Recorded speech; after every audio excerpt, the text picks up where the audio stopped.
देश पई प्राण बलिदान देथिबा अमर शहीद माननकु श्रद्धांजलि। हृदय रे देश प्रेमर निया एवं आखिरे कृतज्ञतार भाव नहीं गत 26 तारिख दिन राजनगर माटी रे बेस धूमधाम रे पालित होईची 27तम कारगिल विजय दिवस। राजनगर सैनिक संघ पक्षर आयोजित यह स्वतंत्र कार्यक्रम में सारा अंचल एक भावविहल परिस्थिति सृष्टि करथिला। स्मरणीय दिवस रे मुख्य अतिथि भाव राजनगर विधायक ध्रुव साहू जोगदे कार्यक्रम को शुभारंभ करथिले। कारगिल युद्धर से अमर वीर माननकु स्मरण करी उपस्थित समस्त अतिथि और जनसाधारण 2 मिनिट नीरव प्रार्थना करथिले। समस्त कार्यक्रम को वरिष्ठ सांबादिक भास्कर चंद्र राउतराय सुचारू रूप परिचालन करथिला बेले अतिथि मानकर परिचय मध्य प्रदान करथिले। सभार आरंभ में स्वागत भाषण देथिले सुबेदार मेजर गगन बिहारी स्वाई एवं संघर वार्षिक विवरणी पाठ करथिले अच्युतानंद प्रधान। यह परे आशुतोष नाथ शर्मा देशात्मबोध संगीत सभार माहौल को आउरी रोमांचकर कर देथिला। सबुठु बड़ कथा हला सेठारे उपस्थित थिबा सैनिक मानकर साहसिकता अनुभूति कहानी समस्त छाती को गर्व रे फुलाई देथिला। ए अवसर रे केवल देशभक्ति नुहे बरं शिक्षा और समाज सेवा रे निज स्वतंत्र परिचय सृष्टि करिथिबा प्रतिभा माननकु सम्मानित कराइथिला। संवर्धित प्रतिभा मानक भितर थिले पूर्वतन ओएस श्रीजुक्त केलुचरण स्वाई, वरिष्ठ पत्रकार श्रीजुक्त बसंत हाथी, सीबीएस रे 97% मार्क रखिथिबा सेंट जेवियर हाईस्कूल राजनगर छात्री मौसुमी मधुचंदा बेहुरा, बीएससी ओडिशार 90% मार्क रखिथिबा बन बिहारी जीव नोडाल हाईस्कूल गोपालपुर राजनगर छात्र 27 जनांकु संबर्धित कराइथिला। मानपत्र पठन पई मानगोविंद स्वाई धन्यवाद अर्पण करथिले।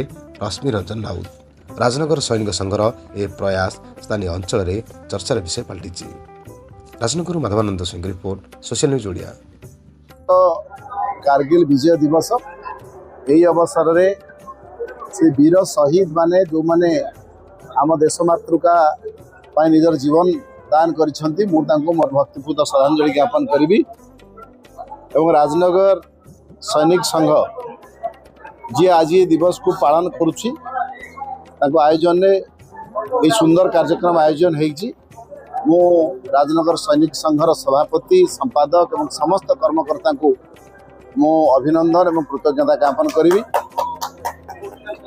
आपण मानक जरिया रे मु निवेदन रखिबि जे सेही वीर सैनिक मानकर बलिदान को आमे व्यर्थ करबा को दबा नै।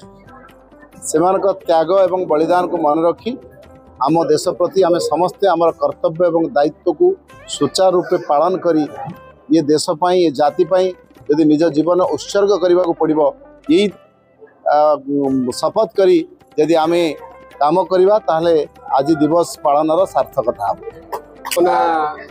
सुबेदार मेजर गगन बिहारी स्वाई सैनिक संघर राजनगर प्रेसिडेंट।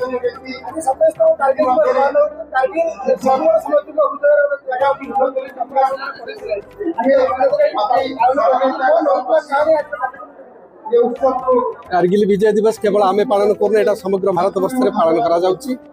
आम सैनिक संघ राजनगर आमे प्रति वर्ष कारगिल विजय दिवस पालन करि आसुछो। आमर लक्ष्य बा यही उत्सवर लक्ष्य जे आगामी युवपीढ़ी माने से माने देश प्रेम भावना तांक मन भितर जागृत हो।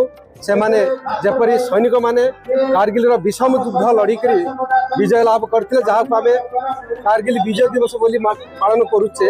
यही जो प्रेरणा आमर युवपीढ़ी मान मन में जाऊ से माने आग को देश प्रेम बोध हूँ एवं देश प्रति कर्तव्य आहरी बढ़ू यह आमर लक्ष्य।